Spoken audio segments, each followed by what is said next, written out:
இருக்கு. ஒரு ஒரு மூவி இருக்கு ஆக்சுவலி. அது வந்து சாமி படம். உங்களுக்கு தெரியுமா என்னன்னு தெரியல. பொட்டு அம்மன்னு சொல்லிட்டு. அது சுபலக்ஷ்மி, ரோஜ் அவங்கெல்லாம் நடிச்சிருப்பாங்க. அதில் ஒரு கேரக்டர் இருக்கும். அவர் வந்து ரொம்ப பயங்கரமாக இருப்பார். சின்ன வயசில் அவர் பார்த்தாலே ரொம்ப பயமாக இருக்கும். இப்போ அந்த மூவி ரீசெண்டாக பார்க்கும்போது இதுக்கா அவ்வளோ பயந்தோம், ரொம்ப அழுது அடம் பிடிச்சி வீட்டில் அந்த மாதிரிலாம் நடந்திருக்கு. பட் இப்போ பார்க்கும்போது ரொம்ப ஃபன்னியாக இருக்கும். மேபி நிறைய பேருக்கு தெரிஞ்சிருக்கும்.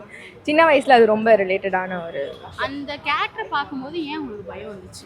ரொம்ப பயங்கரமான ட்ரெஸ் எல்லாம் போட்டிருப்பாரு. கல்லில் வந்து மாலை மாதிரிலாம் போட்டுட்டு ரொம்ப சின்ன குழந்தைங்களாம் ரொம்ப டார்ச்சர் பண்ணுற மாதிரி ஒரு அந்த மாதிரி இருக்கும். ஸோ அதனால இது தவிர வேற ஏதாவது மூவிஸ் ஆர் உங்க லைஃப்ல நடந்த ஓன் ஏதாவது ஒரு இன்சிடென்ட் இதை பார்த்து பயந்துருக்கீங்களா? இப்போ நினைச்சு இப்போ அது என்னோட ரொம்ப ஒரு மாதிரி பயங்கரமான ஒரு விஷயம். இப்போ நினைச்சு பார்த்தா எனக்கு டக்குன்னு அதான் நான் வருது. அது தவிர வேற எதுவும் நிறைய இருக்கும். பட் இப்போ வரல.